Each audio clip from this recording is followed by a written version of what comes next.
Right. Let's go. All right. Hello, everyone. What's going on? It's Elliot, Tom, and Michael. We're here for another live stream. Today, we're going to be talking about Karens, China, Black Lives Matter, the economy, and everything in between. So, any of you boys want to start off? Start off with a talking point about one of the topics. No, I guess we could, just fucking Black Lives Matter thing in Sydney right now. It's happening It today. is going. A couple of people arrested. 3 people arrested, actually. Yep, one of the organisers got arrested. The organisers got arrested? Indeed. One of them did, yeah. Well, detained. I'm not sure. Yeah, I'm not sure what they're going to be charged with, if they're going to be charged or. Yeah, what right move to that one? Do you think it's the right move to ban it? Yes. Yeah, it's a tricky one because there's the pandemic, right, and the lockdown, but then there's also right to protest. So yeah, it's a tricky one. Yeah. Like any other time, 100%, I'd be like, yeah, 100% protest. Yeah, but with the lockdown, I'm not too sure. Because we're getting different mixed messages, everyone's getting mixed messages. Yeah, there's this debate. There's the whole debate about, are we in a police state now? Is this authoritarian, the lockdown? Like, can they do this, right? Like we've seen with those Karens and with Brighton, the Karens, exactly. Bunnies. Yeah. I walked all of Brighton.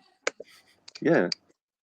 But it is the right move to stop. Like, there's other ways to protest. They don't have to just gather in one spot and protest like they've done today. They, like they did with the Anzac Day. There's other ways to show your solidarity and support, and show your opposition to some of the current processes and reforms which are in place. But yeah, you can't just pick and choose on who's allowed to gather and who's allowed to not. No matter what.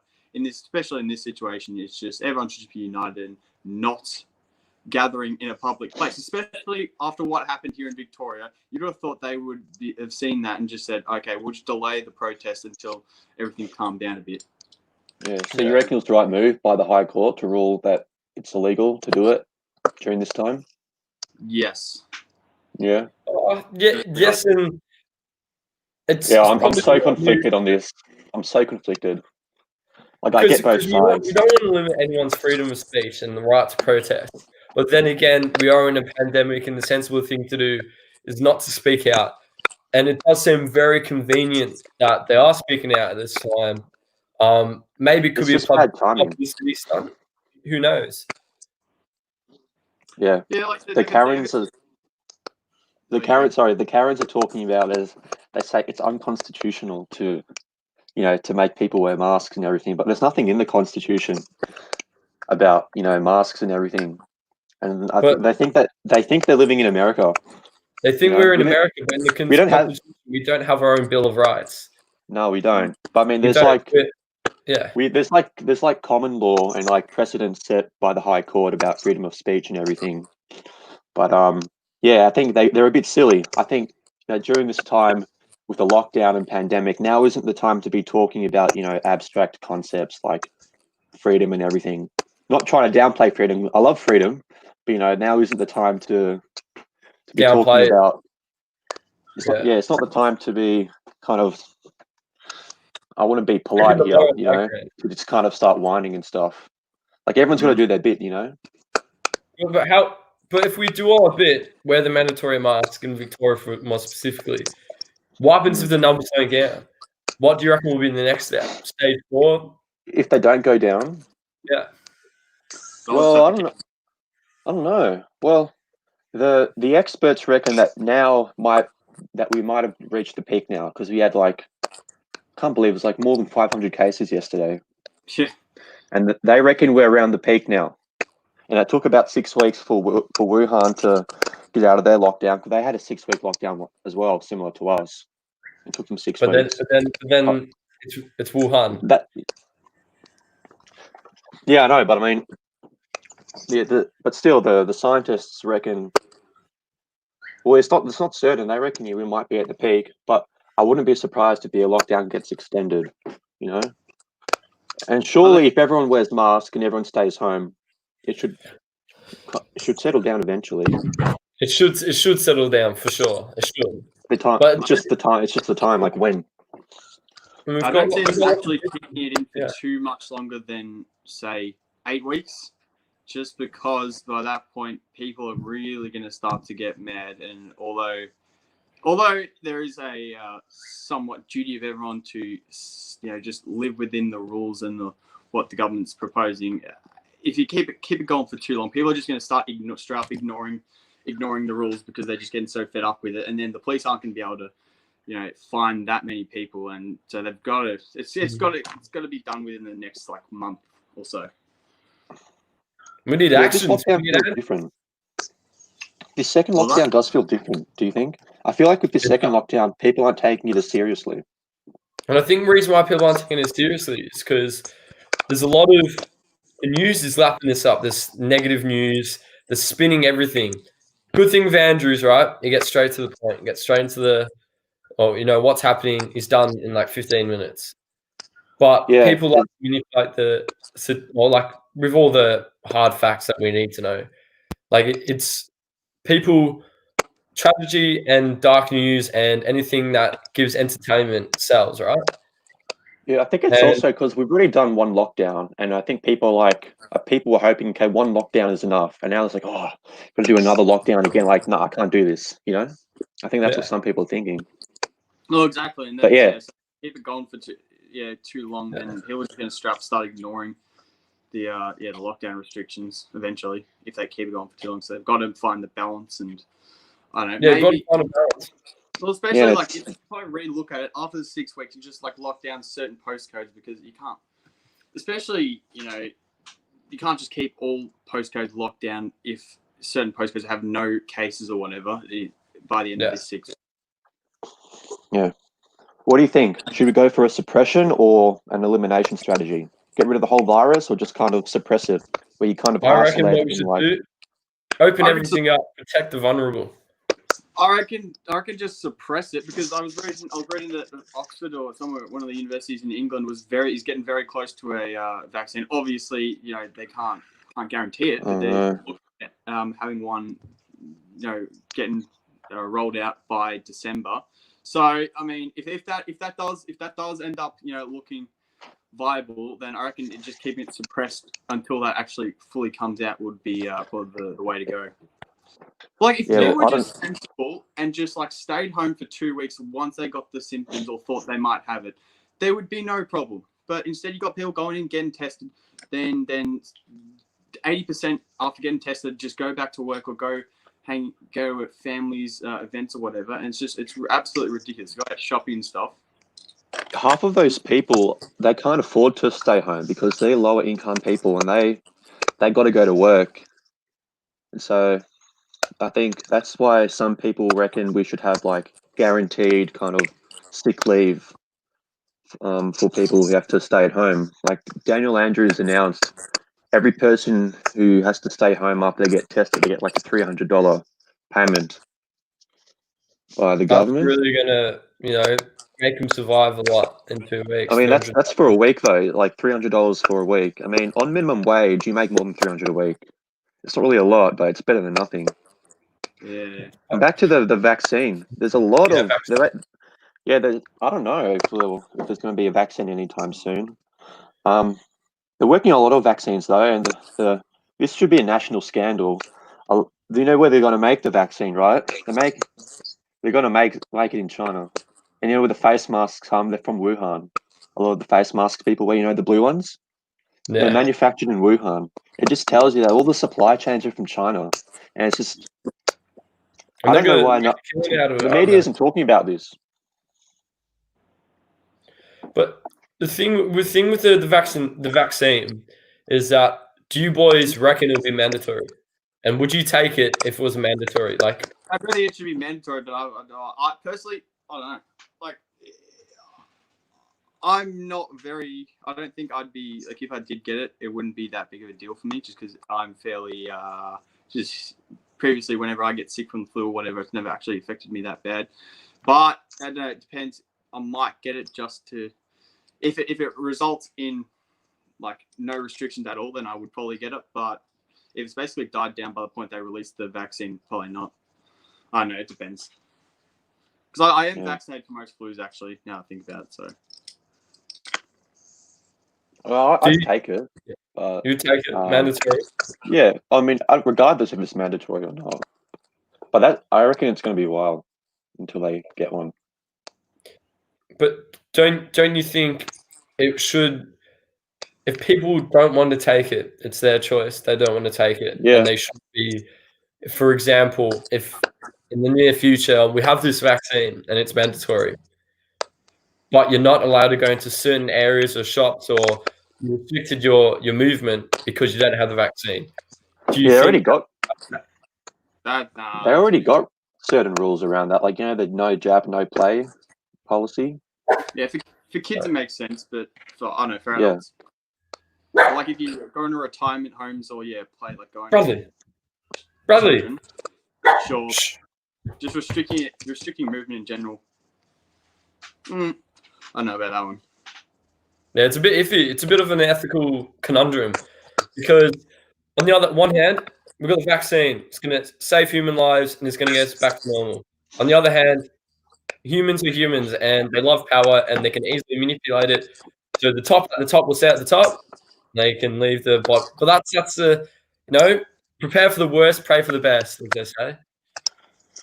In South Korea or Japan, they never really had a lockdown like us. They had like certain lockdowns in certain areas, like cafes and restaurants, but Yeah. they made masks mandatory right from the start.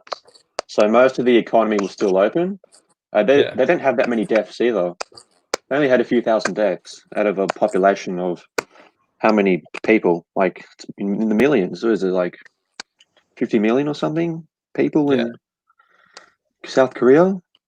But how do you guys feel about the mandatory masks? What's your opinions on it? I reckon it's a good idea. Oh yeah, I think it's all right. It's all right idea. Just released temporarily. I've been caught in it a few times when I've been going to the shop and then I get halfway there and I'm like, fuck, don't have a mask. I have to drive back and get a mask from home. But I think it's a good idea, at least temporarily. Obviously, I think can't keep it for too long, but it's really easy to kind of talk about what about our freedoms and everything? You're violating our freedoms. People shouldn't have to wear masks and everything. But then, like, what's the alternative? The alternative to the alternative to a lockdown and not wearing masks is that more people are going to die, and that's your loved ones and your friends, especially your grandparents, and it could be your neighbors. And so it's easy to kind of criticize it, right? But they don't provide any other solution. Yeah. But what happens if we protect the most vulnerable, the people that are the most at risk from this coronavirus, and we protect them at all costs and allow the rest of society to use common sense and get on with the rest of their day-to-day lives? What do you think about that, boys? Well, the problem is not everyone's been using common sense. Like a lot of people aren't keeping distance. Like, have you seen the pictures in Sydney? Like, they lift the lockdown straight away. It's so crowded and everything. And guess what's happening? They got more cases again. So to be honest, I'm a bit pessimistic about people kind of using common sense because there's all those Karens around, right? Yeah. I also think that I don't think like they reopened up nightclubs and pubs in Sydney. I think that should be one of the last ones. Like I reckon they reopened the gyms up here way too early. Like that was ridiculous how early considering that gyms are like the number one area in which you're most likely to transmit the virus. They opened those up way too early. So I think like you were saying that they hadn't free. I think they just need to kind of separate the lockdown rather than stages. Just get it into areas like certain air clubs and cafes and stuff should stay locked down, but then going to your friends in the same suburb should be allowed or whatever. I think that probably works better than what they're doing in Sydney right now. Yeah, it's a really hard thing because it's absolutely decimating the economy. The economy's fucked up now. The labour market's been fucked. It's affecting young people the most, and some people are never going to recover from this recession. The last time we had a recession was in the 90s. Some people have never recovered from that either. And also with the that's why Australian Medical Association, they I posted about this in the video. They posted that, or they did a model that showed that suicides will increase by 30% with this economic downturn and lockdown, and for the future, if there's still more economic downturn, the 25% of that 30% is young people. And that's an extra 750 to 1,500 people killing themselves every year. What do you boys think about those statistics? Yeah, it's not good stuff. Yeah, I mean, as with any economic pandemic or pandemic in general, there is always going to be a severe decline in the population's mental health. So, what we can do about it is, obviously there's already services available. I'm not sure if funding the services anymore is going to help too much, considering that the big problems are the economic problems, not necessarily mental health problems, which had been there before this pandemic, or they may have been underlying. But they just need to probably give more funding to those who have been hit hardest by the recession. Yeah, the government's. You reckon the federal government's done a good job overall in terms of the JobKeeper? Subsidising the small businesses' wages and stuff, and raising the New Start, the supplements to the other payments. I think they've done a pretty good job. I think they're still trying to be. I think they just need to put more money into it, because they're still trying to be very conservative with the money and not put as much into it, which I can see why they're doing it, because we're just in a recession at the moment. But it's politics as well. Yeah, we're going to lose a ton of money anyway. Like, at this point, no one's going to blame the government for putting a ton of money into social services when the economy's just stuffed anyway. So the government, they still, the government, they still have $150 billion in the bank. Have even spent it. 120 billion in the bank. They haven't even spent it yet. Also, well, they got $70 billion from savings and $50 billion from bonds they issued, which is debt. Like, debt is so cheap now. Like, the government can issue debt at like almost virtually free, like an interest rate of like half a percent. And so, we're gonna be the government's. We're not going to see. You know how like the government was talking about surplus. They were going to be in surplus for the first time in 10 years. Yeah. There was we're not going to be in a surplus till a very long time. There's going to be deficits for a number of years, because it's going to take a long time for the economy to recover. That's the only negative I do have with the federal government, is that the kind of, this is now going to be on the term national security in China. They kind of spent, how much money was it? It was like 80, 100, $200 billion on military, upgrading the military, was it? They spend quite a bit, but we spent quite a bit on the military, and 270 billion. Updated defense and a strong national security, but in time of a global pandemic, could that money be like a bit more well spent into some areas that can invest into the community and help? Well, there wasn't just like off the bat they've just decided, we'll just tuck in this amount of money into the military. They would have been thinking about this for years. Yeah. It's not just off the whim, just decided to put the money in. So they would have been thinking about this for a while. And if you do look at our military, you look at our Navy especially, it would underperform compared to our Navy. It is almost embarrassing how underfunded and underutilized our Navy is. So there's definitely more money in our Navy and Air Force. Army's not doing too bad, but especially with China and Indonesia just constantly trying to provoke our shores and borders, I think there definitely has been a need for us to upgrade a lot of our military hardware. But and I'm not necessarily going to blame them for putting all that money into it, but they should definitely use any futures funds to support the people. Yeah. Good. How do you think the government should be paying off the debt, or do you think that they should be raising taxes in certain areas to people who can most afford it, or do you think it should be more like cutting taxes and deregulation?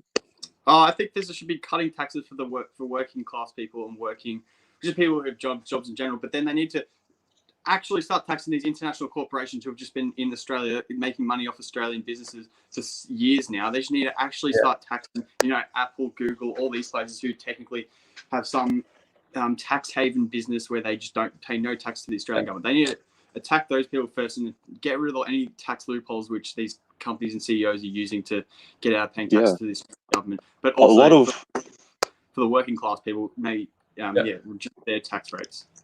Yeah, a lot of companies on the ASX, they don't pay any tax at all. And mining companies, they pay like the official company tax rate's 30%, but their like effective tax rate is like 17%. Yeah. They pay as a percentage of tax, they pay less than a lot of some companies pay zero, so working class people pay more tax than some multinational companies. Yeah.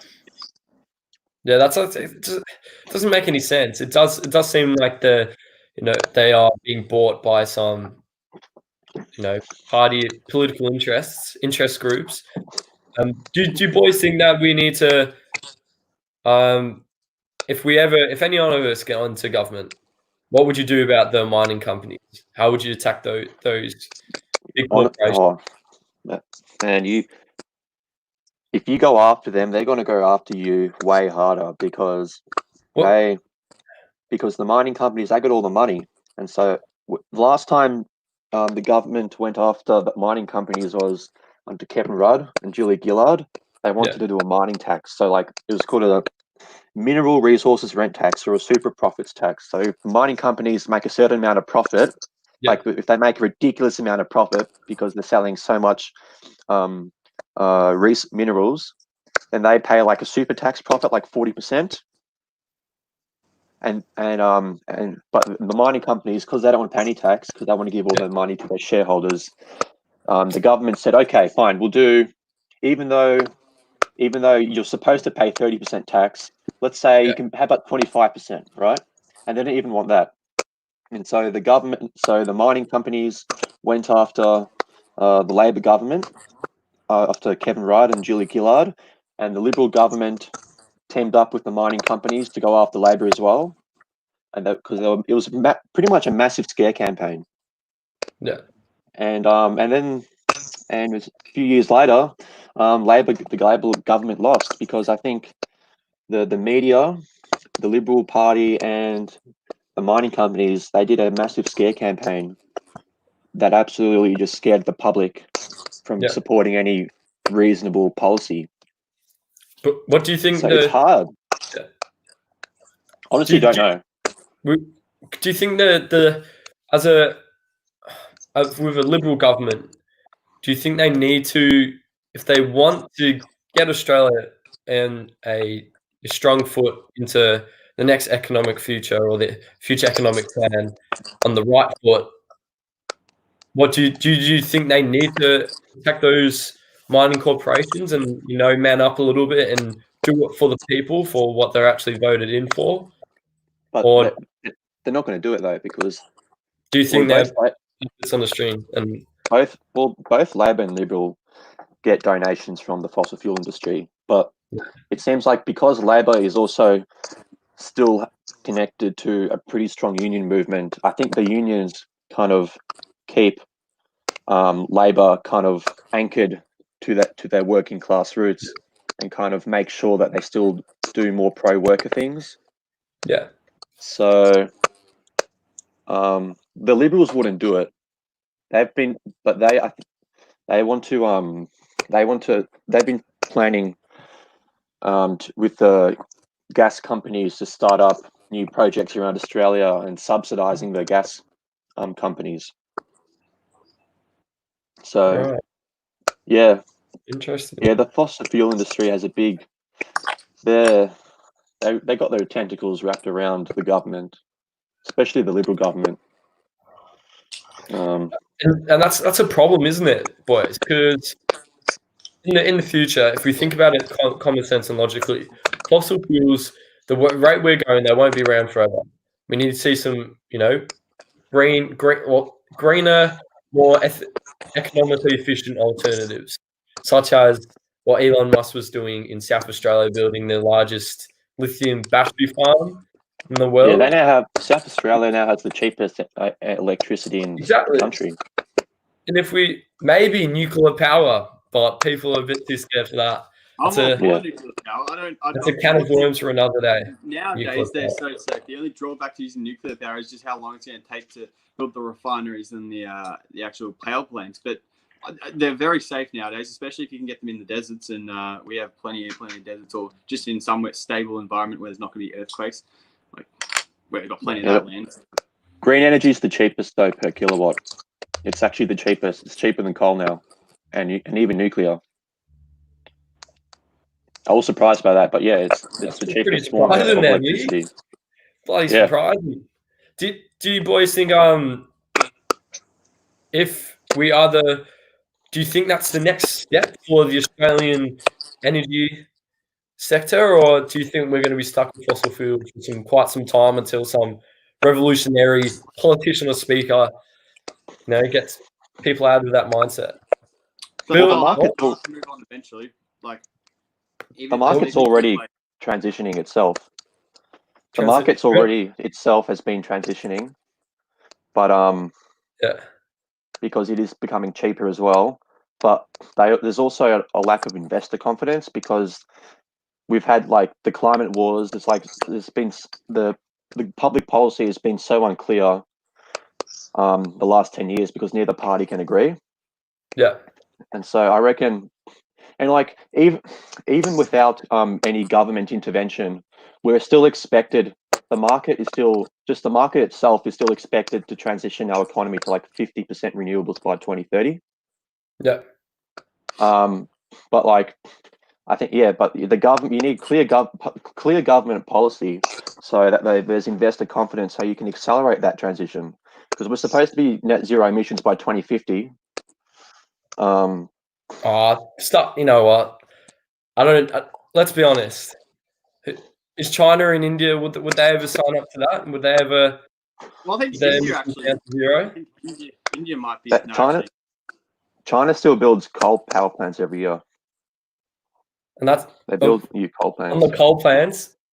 Every year they build new coal plants. The reason, sorry. Wait. No, one quick fact. Where those coal plants are? You know where the biggest coal reserve in the entire China is in the Xinjiang province, where the Uyghurs are. And the reason why they're concentrating the Uyghurs is because they want to control that, resource. It's all about dominance. We got a few comments actually. Brad Rosewell, member of Parliament for Sandringham, he says, "Build nuclear now." Brad.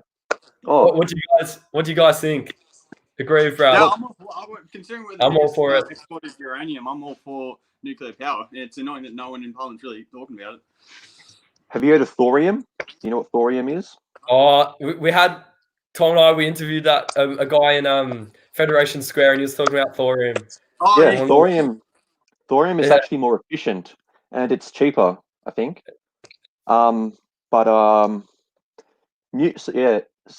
Nuclear is never going to happen in Australia. It's been illegal since the 80s, I think, and why is it illegal? It's not good politics either. Because it was during the Cold War. In the Cold War, everyone was so scared about the nuclear weapons, right? I reckon we look at our laws and try and reevaluate. Like, it's just like even if it's good public policy, it's not good politics. Like, people aren't going to support it. True. Most people are supporting green energy, and by the time you build the nuclear plants, you could have used all that time to build a lot more renewable energy. True. Yeah, Mick, you're coming out with these facts. You're just spitting them. Yeah, you know, boys, I do my research. I love it. But if we're going to transition to renewables, there's a lot of talk that we'll be actually using a lot more gas now, because using gas to power for electricity actually produces a lot less emissions than coal. Yeah. So we might be seeing a lot more gas now, especially if it's true that the federal government wants to establish more gas projects and subsidize them. Well, let's get it on. Let's get the gas projects on. No, the problem Don't agree is, with me? look, you can use more gas, but why are you going to subsidize them? I thought the Liberal government was all about free market and everything, but when it comes to their donors and everything, different story. And that's why we subsidize fossil fuel industry $12 billion a year. Let's be honest. I completely agree with you there. Why should we, as a Liberal, we should be our own free minds. We should think for ourselves and be revolutionary. And the Not thing is, be the gas pressured by companies it. rip us off. The gas companies rip us off. They export all their gas overseas. They sell their gas cheaper to China than they sell it to us here. And because they're selling it all overseas, it actually creates a domestic shortage here, which drives up prices. And now the gas companies are saying, okay, you're ripping us off, but why don't you give us more money and maybe we'll lower the prices a little bit? It's ridiculous. It's terrible public policy. Terrible. It's What do you horrible. think What was that? about the gas and the big corporations? Yeah, I'm not. I don't think we should be subsidising them at all. If they want to operate in free market in Australia, then they're gonna have to cop the brunt if they're losing out. So we shouldn't be subsidising them. We shouldn't be trying to incentivise them to decrease their prices down here if they're going to try and screw over Australian businesses. You know what we should do? When it comes to shove, and they need the money because during an economic crisis, or all of a sudden the market's been flooded with gas, then we shouldn't be helping them out. The fossil fuel industry is one of the most profitable industries in this country. They don't need subsidies. Okay. Oh, Do you know what we should do? what Okay. should we do? Okay. We should nationalize the energy sector. Ideally, we should nationalize electricity and gas and coal. Man, So that's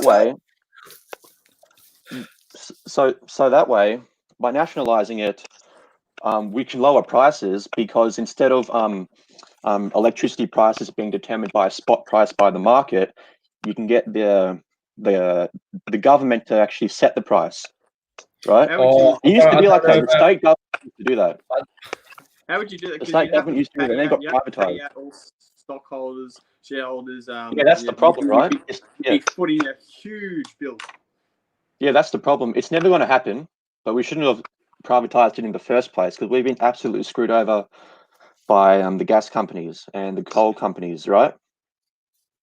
Not the coal companies, generally more like the problem with it's not just about lowering prices, it's also so that the country as a whole actually benefits from the wealth more because most of the money goes to overseas shareholders. They only pay an effective tax rate of 17%.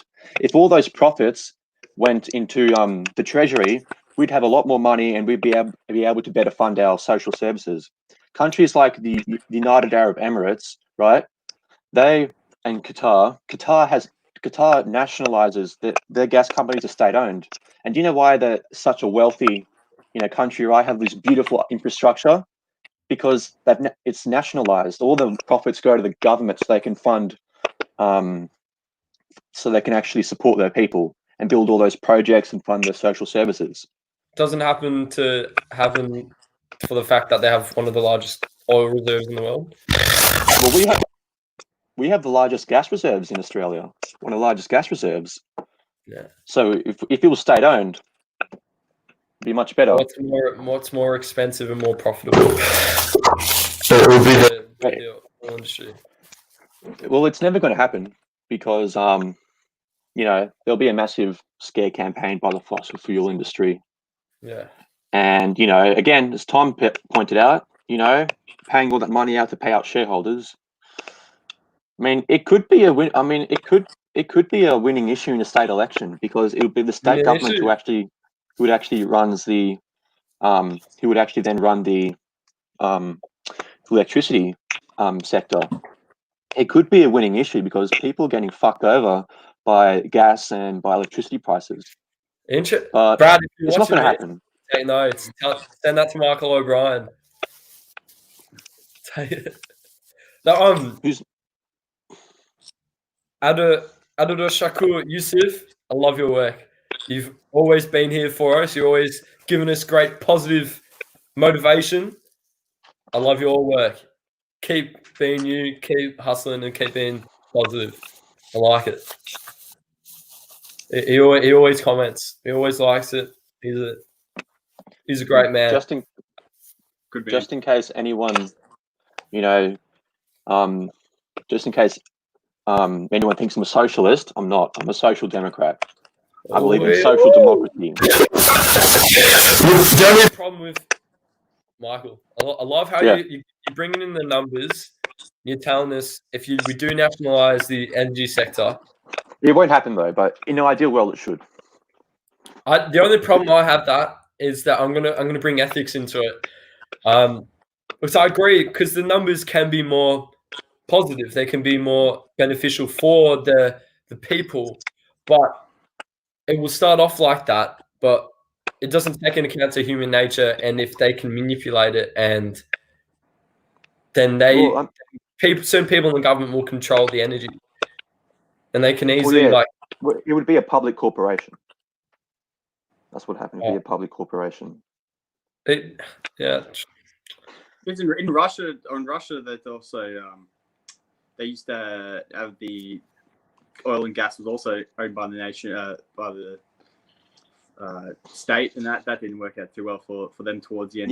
Yeah, but you're talking about the USSR. I'm not talking about communism or socialism. I'm talking about a Western democracy. But it could work, but it won't happen. Would you vote for it if someone brought up that idea?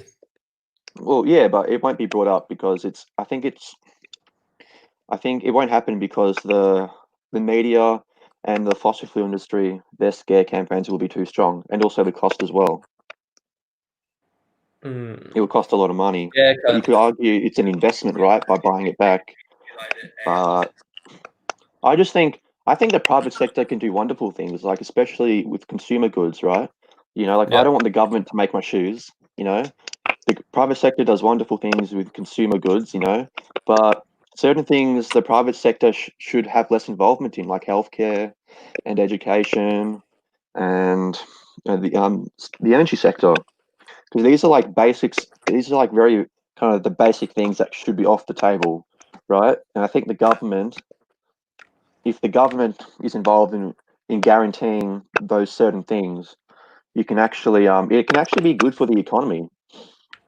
Because if our gas and electricity prices were lower, that would help small business. It would make our economy more internationally competitive, and you could actually bring back manufacturing, because the problem is a lot of manufacturing requires gas, but the problem is because gas is so expensive, it's a bottleneck. It's an obstacle to bringing back certain manufacturing into this country.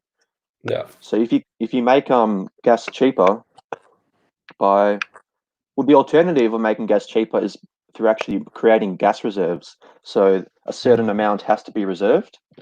Yeah. So that way you kind of increase supply. Yeah. I think the government did something like that, but I'm not sure how well it worked. But yeah, we've got a question. There's definitely what question? We've got a question. Read the question. It's from Mr. Yusuf. Tom, you can read it. Oh, I can't read it.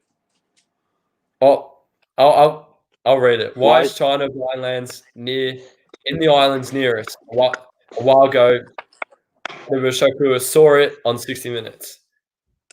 I think they're building islands, aren't they? Yeah, are they building islands? Kind of sediment and rock into to build islands. So they can in the South China Sea. There's currently a dispute between them, Vietnam, Philippines, Thailand, maybe. There's a bunch of Southeast Asian nations who are all competing over the South China Sea because it's economically viable. That's a lot of trade routes through there, and basically, in international law, you basically have like, I don't know, is it 50 kilometers off your coastline is your economic zone of where your sea borders are. But now they're putting these islands in, so they're claiming that 50 kilometers from this island is now that's our zone. So, and Vietnam and all these countries going, well, hey, that doesn't make sense. You can't just do that. This is our zone. So they're manipulating international law. It's they get certain number of nautical miles if they build these islands in the southern China Sea, and then they can pretty much perform China's law around that certain vicinity, and they Yeah, just keep building them. So they keep extending China's border effectively into different countries' borders. So it's and like, no one, the international community has basically condemned it, saying that you can't just do that. That you don't get that sea zone yeah, just because you built these things, but they're just ignoring that and just because Vietnam and whatever, they don't have any power. They don't have a huge navy or anything. They've got like one ship or whatever. They can't fight back. Well, not fight back. They can't assert any dominance or power projection against China. So China just basically bullies all these tiny Southeast Asian countries, and I'll be nothing they back. can do. They're helpless. I know. no. Yeah. So I it's think kind of yeah. yeah. So it's just not good. Yeah, Adwashokli Yusuf also says, bro, they think they want to be the most dominant, they want to establish a military base. And that's effectively what they're doing. We did this in Year 12 politics, didn't we? Yeah. It was one of the topics in the Southern China Sea. And it's just part of China's master plan to effectively make all inroads lead back to China. And China is the next global superpower. They have this philosophy, say, One China policy. Confucius philosophy, and it's saying that they want to become a Fuquan society by 2050, which is China is basically the America in 2050. They control everything. Everyone loves China culture. They love what China stands for. China influences other countries. Effectively, China becomes not the one world government, but the one world global superpower for the next 150 years or 200 years or so. And this is one of the steps they're taking with the southern China Sea, building military bases. It's a bit worrying because It's not looking too good for him at the moment, though, for Xi Jinping, because as you know, how the international community is basically banded up together to stop China trying to project their power across Asia and basically the world. Yeah, and like England, America, Canada, Australia, we've all basically teamed up and just told them, like, stood up against them. And don't you reckon it's a bit convenient though?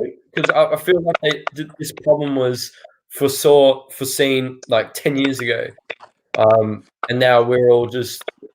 Well, have you seen what's happening internally to China? It's caused a huge rift because all these Western nations have threatened to boycott Chinese, or not boycott, but embargo certain goods and trade with China, and this has caused a huge rift within China because a lot of the high-ranking members of the Chinese Communist Party actually have businesses in the West. They own a ton of businesses that export to the West, or they own businesses in Western nations.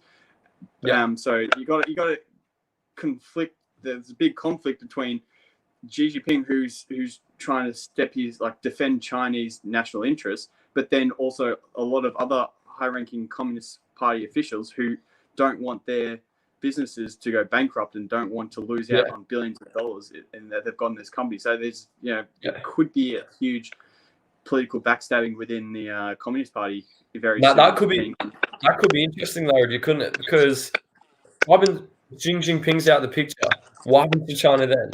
Surely a more democratically, more humane government will come in.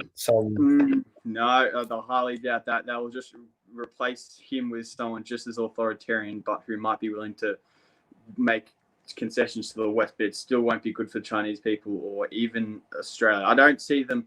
They might do a temporary secession of power from Southeast Asia, but that would only be a temporary step back for them. In the long term, they'll still be having their one China initiative and wanting to, as you said, become a global superpower by 2050. It would just be a very temporary thing, but it could lead to some severe civil unrest within the nation, especially if they do go ahead and keep trying to fight back against what we're trying to work with them, how we're trying to work with them, and if they keep trying to fight back, and we do end up embargoing goods or not letting them establish businesses in these countries, will be in a very tricky position because their economy will just collapse, and this and obviously I have a feeling that within China, it's basically just waiting for a huge event like this, just for all these other social groups to come up and basically demand democratic elections. So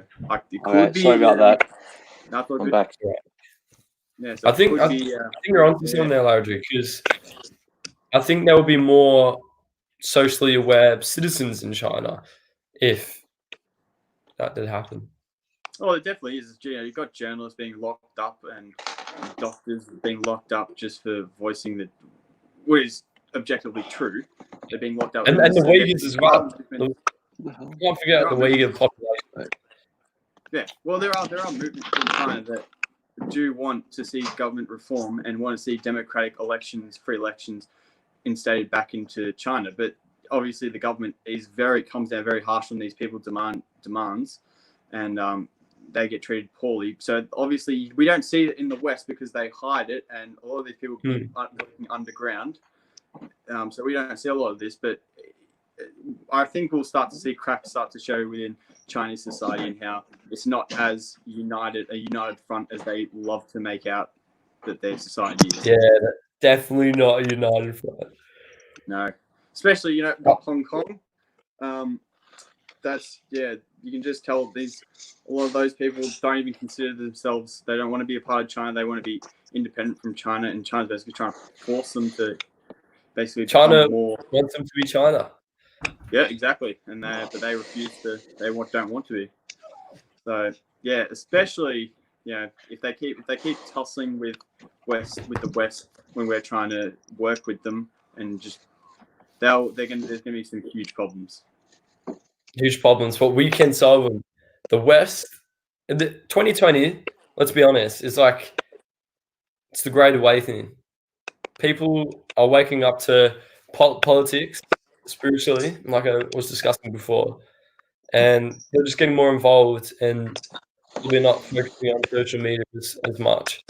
But do you boys think there could be a potential war between China, United States, and the rest of the Western world in 2020? I don't think it'll be between an international war. I think there will be severe civil unrest within China, and yeah, like I said, depending on what Xi Jinping's next moves are, it could end up very bad for him and his party. I think if he makes the wrong move and he upsets too many people, that he might get knocked off himself, and then it will just cause more fractures within the Communist Party, and then eventually just turn into civil unrest, huge amounts of civil unrest in China. Do you reckon that would happen soon? Or I think so. Yeah, while you've gone, I was just talking to Elliot about how there's been, how England, America, Australia, and Canada have basically been stood up to China and basically trying to get them to work with us rather than just trying to force doing all these basically the things that we've done for the last 5 years. And Xi Jinping, depending on how his next moves are, it could cause huge fractures within the party because he's been very aggressive with our response. We've basically come in and told them, you guys have to stop with your aggressive nature, and they've just doubled down on that and threatened us. So, do you see in America apparently they banned? Well, I'm not sure what Chinese officials in one of the Chinese embassies in America just started burning documents. In Houston, they're burning all these documents that had on spying on American officials and everything. Yeah, so they're doubling down and they're not backing down. Cheeky devils, aren't they? This is not going to be good for Xi Jinping because, like I was saying, a lot of the high-ranking members of the Communist Party do have trade interests in China, in America, in the West. They have businesses, and they could stand to lose everything if Xi Jinping. Yeah, they won't go to war. Yeah, they won't go to war, but yeah, if he doesn't back down and start working with us, and there are embargoes put on Chinese goods, I reckon Xi Jinping might be gone. Well, he's a very powerful man, Xi Jinping. He's actually, you could argue he's the most powerful Chinese leader since Mao because he's kind of written his name into the constitution now. Yeah, he has, yeah. And a lot of Chinese people generally, they tend to be quite obedient with their government. They they tend to kind of stay out of politics, and they tend to approve their government. So Well, I'm not sure if there could be civil unrest because the government, they got a really big hold on their people. They're very powerful and strong, and they're not afraid to use force when needed. I do. The reason why I'll disagree with you there, Michael, is because I think in rebuttal to your point, I think the reason why they can't speak out or people seem that they're okay with the government is because they're on a communist authoritarian regime, and people who speak out against them get silenced and chucked in the gulag. I reckon a lot of people that don't speak out because they actually tend to agree with the government because of all the propaganda. I got a friend who used to live in China. He lives in Australia now. He knew nothing about all the terrible things the Communist Party did. Like he had no idea about Tiananmen Square and all the people killed by Mao. He only found that stuff out once he had access to, a free, unregulated internet and media. So I think it's the Great Firewall, isn't it? I do. I was in the army. There was this guy. He was born in China, and he grew up in China, and then he came to visit. He went to study in Australia, university in Australia, and he was doing a politics class, and they were talking about the Great Leap Forward and how 60 million people died in the Great Leap Forward just of starvation because they tried to do some absolutely stupid agricultural policy which didn't make any sense, and basically Mao just didn't care about his people. And he didn't believe it, like the professor was talking about. He didn't believe it, and then he did his own. Yeah, he went out, looked up on the computer, and he was just shocked. And he sat in his room for like 3 days straight, just like not contemplating his life because he had no idea about all this. Mm. But there would, obviously, in the territories, contested territories, like in Hong Kong, they hate China. In Macau. Yeah, Macau, they don't like China. So I think that Taiwan as well. Taiwan. Can't forget those. Beijing, people with them in Beijing, they probably 100% support the government. But I think in your more rural areas, they would be, actually the rural areas probably wouldn't, but more towards the south border territories, they would not want to be, they do not trust the government, I would imagine. What about 2020 US election? Do you think which way it will go? What do you boys personally believe? I don't see Biden winning. I think Trump's got it, if I'm being honest. Biden, I haven't actually heard anything from him really. I just kind of seen him at press rallies, some things, at rallies and stuff like that. But I haven't actually seen him, really say anything too much. He's been very quiet. I've heard more about Kanye than him recently. That's his strategy, though. That's Biden's strategy. His strategy is to not say anything, and it's actually working. I reckon, if you've seen the numbers like I have, at this very moment, if the election was held today, Biden would win. He would definitely win because he's leading in the popular vote by 10 to 15 points. And I think most people, you might then say, oh, but the polls got it wrong. Well, in the 2016 election, they got the national popular vote right. They said Hillary would win by about 3 points, and she did. And if you look at all the swing states, Biden is winning in almost all the swing states, right? And even older people in Florida are even turning against Trump because we're in a recession. He hasn't handled the pandemic well, and so I think people are going to turn on him. It's going to be a massive anti-Trump vote. But from now till November, politics is volatile, so some things could happen. Like maybe Trump does really well in debates, and he they're really worried about putting Biden up for a debate because they know he's. I would be. But like right now, Biden just keeps leading in the polls by even more. With Trump and Hillary, every time she spoke, she started going down in the polls. But Biden's strategy is to not say anything, because he's just kind of letting Trump hang himself with his own rope. So he keeps leading more and more in the polls, and it's crazy. This is the first time in US election history that a candidate is leading in the polls outside of the margin of error. Because every time it's always been, maybe one candidate's leading a couple points within the margin of error. But now it's like he's leading like 10 to 15 points. It's absolutely crazy. I'm just searching that up as well. and I've got a Joe Biden I saw- maintains a strong lead. I'll put it off actually. I'll put it on the just the first thing I searched. Well, Lockie McKillop says everyone said that in 2016 as well, and they did. And I have that same feeling. Then again, what I happens think if everyone thinks Yeah, Trump's going to win, Biden comes out We're and not in blows out? we're not in 2016, Lockie. This is not 2016. Oh, shot. I do think that like what happened in 2016 was there was just so many voters who were just quiet and didn't actually say they were supported Trump before the election. They didn't go out and do the pre-polls because they didn't want to get ridiculed in public by people they knew.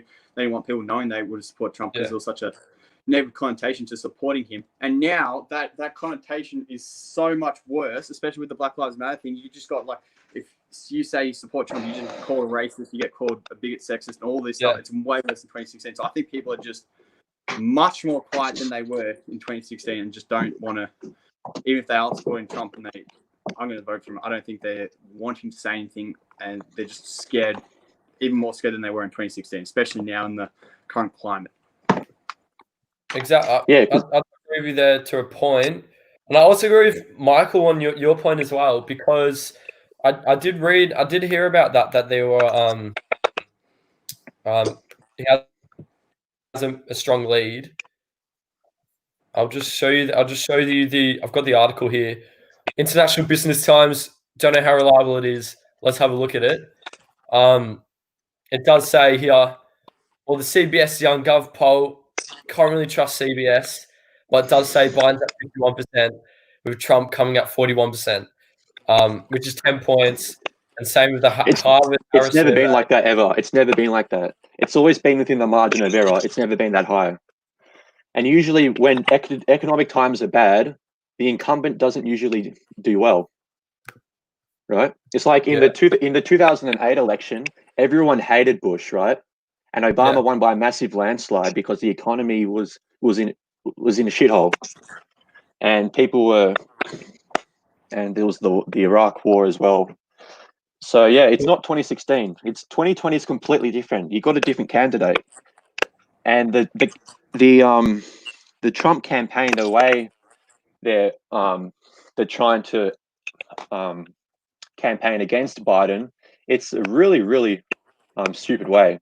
I honestly thought that they'd be smarter and they'd kind of use the same kind of, they'd kind of go with the same kind of anti-establishment type of rhetoric, like with Hillary, because Biden, in some ways, Biden is like Hillary. They both supported the outsourcing deals. They've been in the swamp for a long time, but instead, Trump is now campaigning like a typical Republican. He's calling him, or he's a Marxist, he's a communist. He wants to defund the police and everything, and get radical Antifa to run the country. Like, no one's gonna believe that. No one's going to believe that. He's not Bernie Sanders.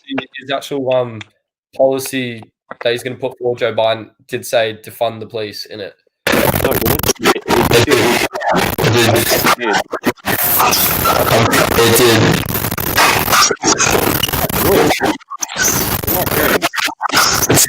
It's the spirit world disagreeing with Michael. Huh? Let's take it. Huh?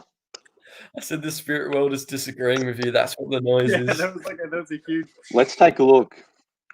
But if I'll get it up. Let's take a look. Joe Biden. Maybe I'm wrong. Policies. I mean, Joe Biden wrote the crime bill in the 90s, right? Incarcerating all those people. Yeah. So I doubt. Let's take a look. All right, let's get on. I'm going to his actual website. Yeah. Let's donate $1,000. I'm joking. I don't want to donate, mate. Is there an X at the top right? I'll just continue. There we go. Yeah. Joe. All right, Joe Biden. Blah blah blah. Do you want to watch this? Let's watch this video. See what he says on this bad boy. What? This was before the riots, though, so he wouldn't have said anything about the police. July was after, wasn't it? The riots was this year. That's from 2019. Oh, 2019, right. Was this from 2019? Just do control. Just do control F and then just search defund. Let me look it up. Biden defund police. I mean, he even said in an interview, didn't he? He's what? I could be. He doesn't want to abolish the police. At worst, he wants to reallocate some funding to maybe mental health services. He doesn't want to end the police force. Remember, he wrote the crime bill. Come on, guys, he wrote the crime bill. No, I've no idea. That's Breitbart. Don't use that. Yeah, Breitbart's trash. It's a propaganda arm of propaganda. Are you serious? I'm joking. It is propaganda. It's considered. I just. The problem is now, ever since Trump's gone in, this whole I can't believe any news source. Like I just literally can't. Almost every news source I see about something, it's the same with the Black Lives Matter thing. I just like all these people posting stuff on their stories and stuff, and then I see some stat which looks ridiculous, and then I actually search it up, and it's by some professor in the 60s or something who was looking at a certain population, and then I'm like, okay, you're just gonna chuck that one on your story and not even look at that. And that's the problem with media. They just make it hard. Lucky McKillop also says, "We are not in 2016." Quoting what you said, Michael. Those who don't learn from history are doomed to repeat it. Skeleton. What do you say to that, Michael? He doesn't realize we're in 2020 and politics is volatile, and Joe Biden is not as unlikable as Hillary. Everyone hated Hillary, but Joe Biden's different. He's more likable as a candidate. Women loved it. And 2016, there wasn't a pandemic and there wasn't a recession. We're completely different territory now, boys. You know. But like, yeah. What happens if Trump wins? If Trump wins, yeah. What do you think will happen if Trump wins? Well, I think it just continue. I know. Yeah, it'll just be the same. It'll just be another 4 more years of Trump, really. Whatever he's been doing, he'll keep doing it. He'll pretend he's trying to drain the swamp, but then he'll be, just doing everything for the establishment. Maybe more tax cuts. But we can admit, though, that ever since he's gone to office, everyone's been against him, and they're trying to tear him down. Russian investigation, no evidence. Well, the Democrats have been against him, obviously. Democrats have, and the Democratic media. Well, even the Republicans within the Republican Party, there's been a few Republicans against him. Well, a few, but most of them have voted with him. They all vote for his tax bill. And the problem the thing is, a lot of Republicans who don't like Trump, it's not that they don't really like his policies, they just don't like his mean tweets and the way he's not presidential and polite and everything, and he doesn't put that kind of fake mask on about, being presidential and stuff. But, they all agree with him on the policy, they all agree with him on the tax policy, cutting taxes for the rich, cutting corporate tax rate. I mean, he has some polls have it give him a 90% approval rating in the Republican Party. Very few Republican politicians are against him because either because they agree with him or they're too scared to. Joe Biden said in an interview Wednesday that some funding should absolutely be redirected from police, amid calls from some in his party to defund the police in the wake of the protests across the country. Well, yeah, that's just pretty much telling you he doesn't want to end all funding. He doesn't want to abolish the police. He said, at worst, if you don't like it, at worst, he's just going to reallocate some funding to He's defunding it. He's still defunding the police, though. That's not what defunding the police means. Well, not in a literal sense. It depends what you mean by the definition. Defund the police. This is the problem. There's like so many people saying defund the police. Some people are talking about literally, like there's some members of the Black Lives, some co-lead organizers of the Black Lives, I think, were saying defund the police and being in literal sense, like they don't want to see police anymore. They just want to see healthcare workers go up to a domestic dispute rather than police, which I think is ridiculous because you get some very abusive and angry men who would be drunk and just be maybe bashing their kid's wife, and then what's a mental health worker who's just got a university good? What are they going to? Well, You can't. yeah, You can't but you're argue right. Yeah, I think down. the thing is, Trump's messaging, the Republican messaging about Joe Biden, they're trying to tell voters that he wants to abolish police, he wants to strip all their funding, and that streets are going to be less safe. That's the messaging they're trying to give, but it's a lie. It's not true. What it says here is that the police is still going to be funded, but at worst, he's just going to maybe reallocate some funding to mental health services. You've got to remember, Joe Biden wrote the crime bill in the 90s, and also when he was vice president, the police, they kept getting militarized. The police weren't getting defunded when he was vice president. If you want to kind of predict what he's going to do as president, you got to look at what he's done in the past as vice president. So he's also said some very racist things in the past. Yeah, he said that he doesn't want his kids to grow up in the jungle. Yeah, I mean, well, he's an old man, right? He's from a different generation, so. So what's he going to bring to the table different from Trump? You know what? America's absolutely it's a cesspool of politics. No matter which party they're going to pick, they've got the wrong end of the stick. Yeah. Put it that way. If Biden wins, it'll just be like Obama, pretty much. It'll just be like another 4 years of Obama. What do you? Actually, sorry, you continue. It'll just be like another 4 years of Obama. He'll do little tweaks around the edges, maybe he'll raise taxes a little bit on wealthier people. He's going to raise the corporate tax rate a little bit, but it's still going to be the same. A lot of people still won't have healthcare. He wants to do kind of like an Obamacare type of thing. That's what he wants to do. So, and there's still going to be all the wars overseas, right? He's not going to change that. And Wall Street and stuff, he's not going to regulate it. The story just came out recently. This actually wasn't a big story in the mainstream media, but it's been reported that he said to Wall Street that I am not going to regulate you. He said nothing will fundamentally change. Yeah. He said that.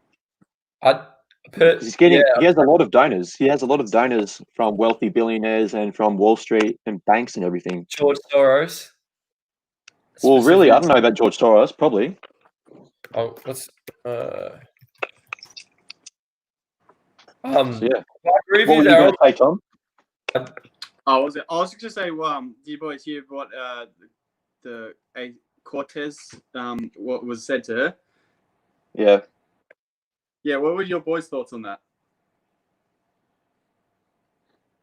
I saw what she said, and any woman in politics, if what she said was true, shouldn't be called those words. No one in general should be called those words.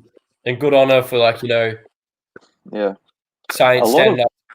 But then again, she says some pretty crazy stuff, and I don't know if it's real or not because there was no evidence that he said it. He denies it. Of course, he's going to deny it. He kind of did an apology, though. Did you see his apology? It was like an apology, and then at the end, it became like the opposite of an apology. Like he said, I will not apologize for my passions and caring about my faith and my family. Yeah, obviously it wasn't appropriate, but I don't like it when they do this, where they make it into a woman's issue when it's not really a woman's issue. He just didn't like it. Male Republicans would get this, like Trump gets called names all the time, and I don't appreciate. I don't like how people try and make it into a woman's issue when it's just a probably one-on-one, just don't like each other issue. I think they made it a woman's issue because he called her a bitch, and I think people are arguing if she was a man, he wouldn't have spoken about her like that. He wouldn't have called another man a bitch. Going on to George Soros. George Soros is his biggest donor. Really? Because how much money? $9.7 million by Democracy PAC. You search up Democracy PAC, and it says is a super PAC created by liberal activist financial billionaire George Soros in 2019 for the purpose of influencing the 2020 American elections. Oh, there you go. Yeah. So he's just going to be. I'm gonna sound a bit, out there, but if Trump, he could be part of the establishment. Who knows, right? He says he's not. Has there been anything done? Not Just look at really. his policy. Just look at his policies, and you'll know he's part of the establishment. But I do think it would be a lot worse if Joe Biden got in. And I think the New World Agenda, as crazy as it sounds, would be easier implemented through him than Trump. You reckon Trump would be better? I'm gonna get rid of my bias because you already know what I think of Trump. I just say I do think if Trump gets in, I do think there should be some riots and something. It will be different. If Joe Biden got in, I think the American patriots, there are hard nuts for Joe Biden. They will take it literally an attack on their constitution, grab their guns, and literally revolt against the government and go to Capitol Hill. And I personally think there would be a bigger outcry if Joe Biden got in than Donald Trump. Well, do you reckon Donald Trump will refuse to leave office? He even said, he was even asked, will you accept if you lose? And he said, I'll have to think about it. I'm not sure, the polls are rigged. Yeah, well, I think he will. We don't know until the fat lady sings, right? Until election day, November 3rd. I personally think he will leave office, but he will be a Twitter warrior and say, blah, blah, blah, rigged. And you won't hear him stop saying that for the next 10 years unless he runs for it. Maybe he'll start his own news network. Trump network. He has a lot of money to do it. He could. Or his own radio show. He said he thought about making a radio show once. Yeah, there you go. Boys, I better wrap this up now. I gotta get going soonish. All right. Quickly, boys. So Democracy PAC. I'll search it up. So,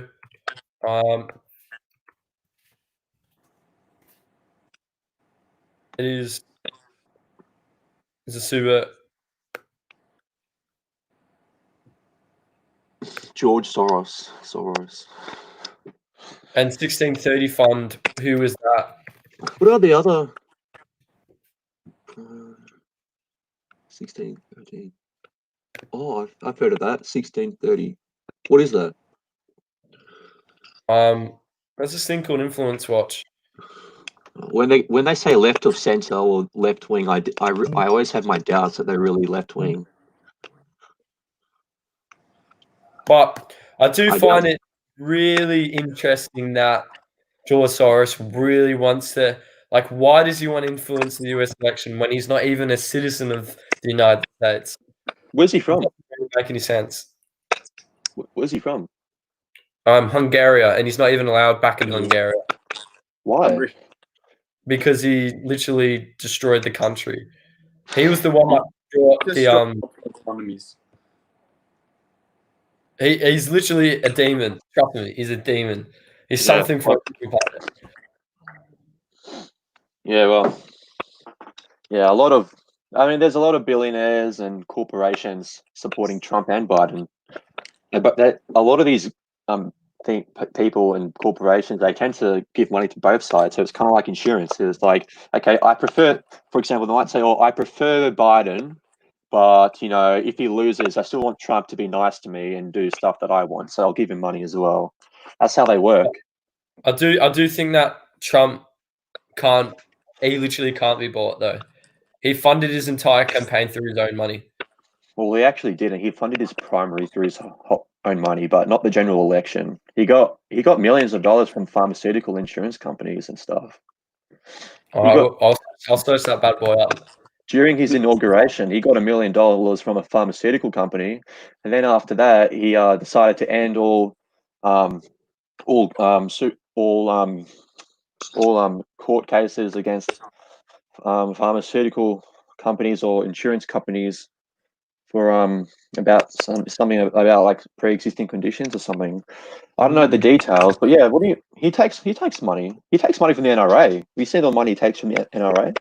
I think that's an American thing. No, I think Well, where they we as don't give to the Australians, Democrats though. They don't really give to the country Democrats. is that Well, they need their guns is in their Bill of Rights. We would be yeah, as I just don't quite understand why you think Trump wouldn't be bought. Why would he not be bought? He's just like every other politician. He's just kind of the way he markets himself. He markets himself as a populist. But have you seen? Why don't you should look up all the campaign contributions he's gotten, and they'll change your mind. Boys, I better get going now. I gotta pure my brother up. right. But hold on.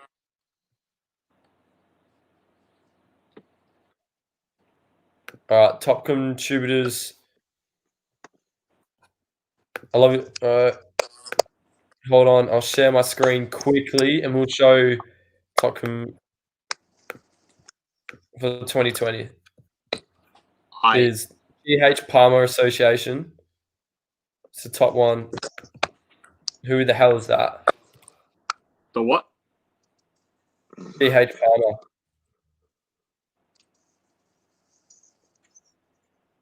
How is That's that? like home builders. It's like real estate. Interesting. All right, should we leave there? Sure. Yeah. Good Right. chat. Good Next talk, week. boys. Yeah, next week. I'll get some articles. I'll prepare. We'll actually do full discussion. I'll message the Dave Lee guy and try and get him on, and we'll talk about China. All right, Who? sounds good. The Dave Lee guy, Who's that? the one Oh, I Dave called. Lee. Yeah. Okay. All right, happy days. Happy days. All right, catch you, boys. Catch you, boys. Catch you, everyone. Hope everyone's Yeah, enjoyed yeah. this. See you soon.